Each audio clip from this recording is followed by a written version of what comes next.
Assalamualaikum warahmatullahi wabarakatuh. Bagaimana kabar kalian hari ini anak-anak?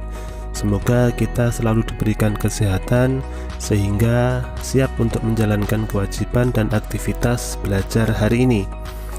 Anak-anak, hari ini kita masih melanjutkan mempelajari tematik kelas 5, tema 1, subtema 1. Dan kali ini kita masuk pada pembelajaran yang keempat. Namun seperti biasa sebelum kita mulai, marilah bersama-sama berdoa dari rumah masing-masing sehingga kita diberikan kelancaran dan kemudahan dalam belajar.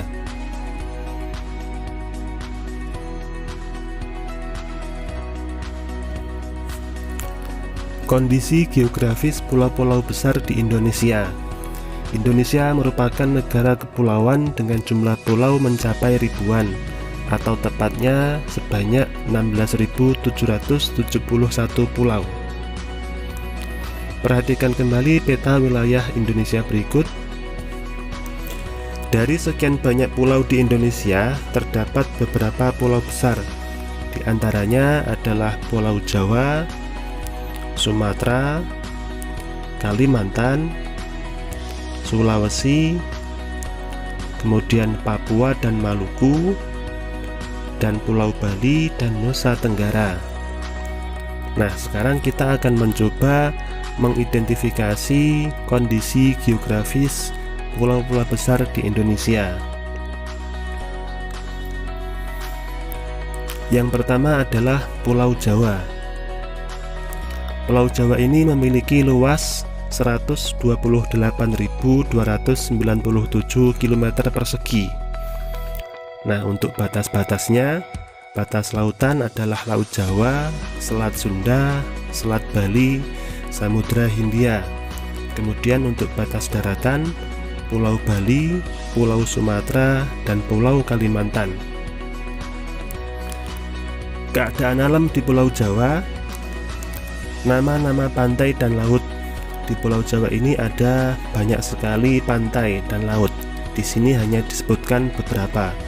Yang pertama ada Pantai Karimun Jawa, Pantai Klayar, Pantai Parangtritis, Pantai Anyer, Pantai Pangandaran, dan lainnya. Yang kedua adalah nama-nama dataran rendah. Ada dataran rendah Semarang, dataran rendah Surakarta, dan dataran rendah Madiun. Kemudian selanjutnya nama-nama gunung.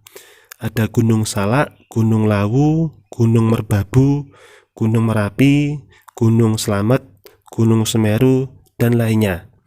Nah, silakan kalian mencari tempat-tempat atau keadaan alam yang ada di Pulau Jawa selain yang sudah disebutkan di sini. Selanjutnya Pulau Sumatera.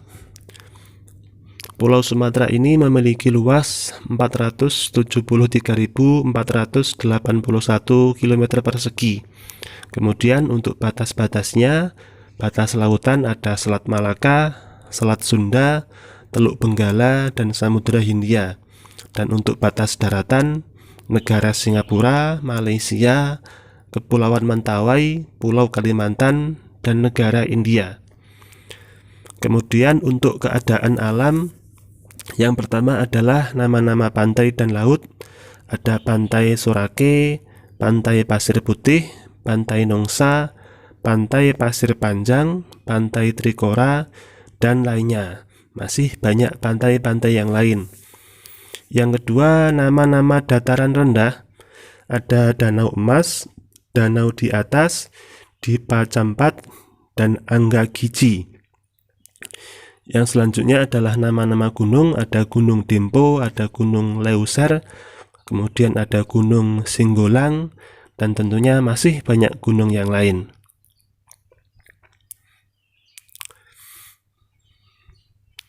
Yang ketiga adalah Pulau Kalimantan, memiliki luas 743.330 km persegi. Untuk batas-batasnya, batas lautan ada Laut Jawa, kemudian Laut Cina Selatan, Selat Makassar, Selat Karimata.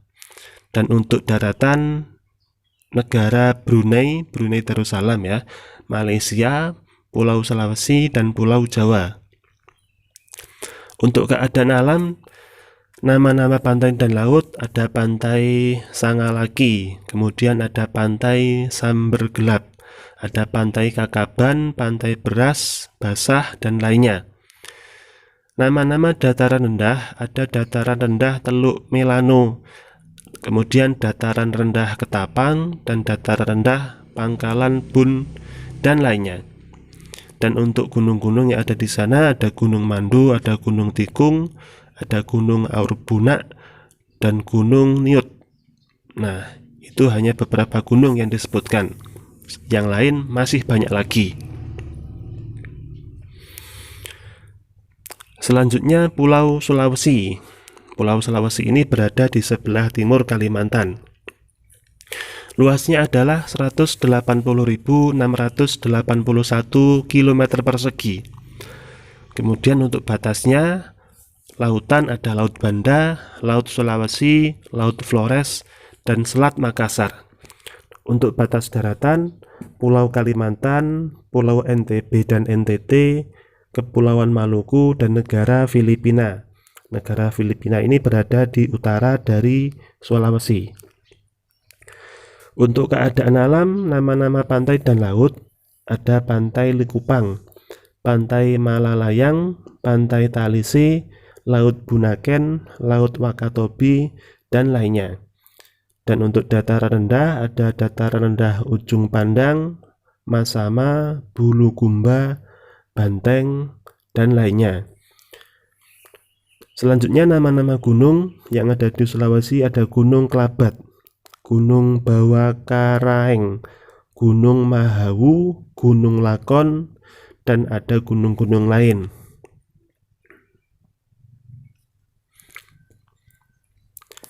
Beralih ke sebelah timur ada Pulau Papua.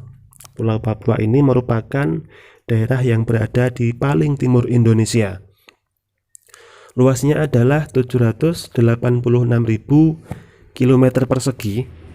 Kemudian memiliki batas-batas. Yang pertama lautan, ada Laut Banda, Laut Arafuru, Laut Sulawesi, Laut Halmahera, Laut Filipina, dan Samudra Pasifik. Untuk batas daratan, ada Papua Nugini dan Australia. Keadaan alamnya adalah nama-nama pantai dan laut, ada Pantai Namalatu, kemudian ada Pantai Liang, Laut Banda, Laut Halmahera, dan lainnya. Kemudian nama-nama dataran rendah, ada dataran rendah pesisir Arafuru, kemudian dataran rendah Teluk Papua, dan lain-lain. Nama-nama gunung yang ada di Papua, ada Gunung Hiri, ada Gunung Mandala, kemudian yang terkenal yaitu Puncak Jayawijaya, dan lain-lain.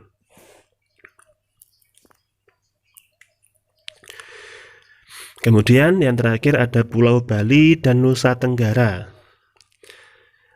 Pulau Bali dan Nusa Tenggara ini memiliki luas 68.871 km persegi. Untuk batas-batasnya yaitu batas lautan ada Laut Bali, Laut Flores, Laut Timur, Selat Lombok, Samudra Hindia, dan untuk batas daratan Jawa Timur, Kalimantan, Nusa Tenggara Barat, dan Timur Leste. Keadaan alam di Pulau Bali dan Nusa Tenggara. Nama-nama pantai dan laut, ada Pantai Kuta, Pantai Sanur, Pantai Legia, Pantai Nusa Dua, Pantai Jimbaran, dan lainnya. Nama-nama dataran rendah, ada dataran rendah Gianyar, kemudian Batur, Tabanan, Buleleng, Lombok Sumbawa, dan lainnya. Kemudian nama-nama gunung ada Gunung Agung, Gunung Batur, Gunung Kelimutu, Gunung Inelika, dan lain-lain. Nah, itu tadi kondisi geografis di beberapa pulau besar di Indonesia. Di sini yang disebutkan tidak semua, oleh karena itu silakan kalian mencari tempat-tempat lain atau keadaan alam yang berada di pulau-pulau besar ini. Selanjutnya kita akan mempelajari tentang gotong royong sebagai modal dasar pembangunan. Nah, di Indonesia, gotong royong adalah budaya masyarakat yang sudah sangat melekat dan merupakan identitas dari masyarakat kita. Gotong royong merupakan modal dasar bagi terciptanya suasana kemasyarakatan yang harmonis. Dengan bergotong royong, masyarakat akan sering melakukan silaturahmi dan kerjasama, sehingga terjadilah solidaritas. Seiring dengan munculnya rasa solidaritas inilah, akan muncul juga rasa empati dan simpati di antara masyarakat yang akan mempererat dan memperkuat hubungan masyarakat. Tidak ada perbedaan dalam prinsip gotong royong. Gotong royong adalah kerja bersama, memeras keringat secara bersama, dan perjuangan saling bantu-membantu secara bersama. Gotong royong dilakukan demi mencapai tujuan bersama, tidak mempedulikan agama, suku, ataupun golongan.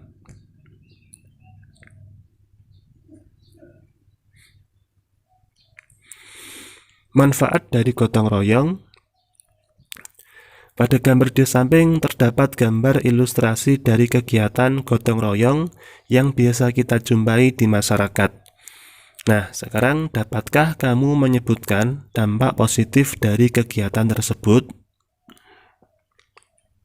Nah, kita sebutkan bersama-sama. Dampak positif gotong royong diantaranya adalah 1. Terjalinnya rasa kebersamaan. Kemudian 2. Timbulnya rasa tolong-menolong. 3. Sebagai sarana bersosialisasi. 4. Kekompakan masyarakat akan selalu terjaga. Dan yang kelima, pekerjaan menjadi lebih efektif dan efisien. Nah, itu tadi beberapa manfaat dari adanya gotong royong. Anak-anak, demikian tadi materi yang kita pelajari hari ini. Silahkan kalian melanjutkan belajar di rumah. Jangan lupa tetap menjaga kesehatan, makan makanan yang bergizi, istirahat yang cukup, dan olahraga. Nah, selamat belajar. Sampai bertemu di pembelajaran selanjutnya. Wassalamualaikum warahmatullahi wabarakatuh.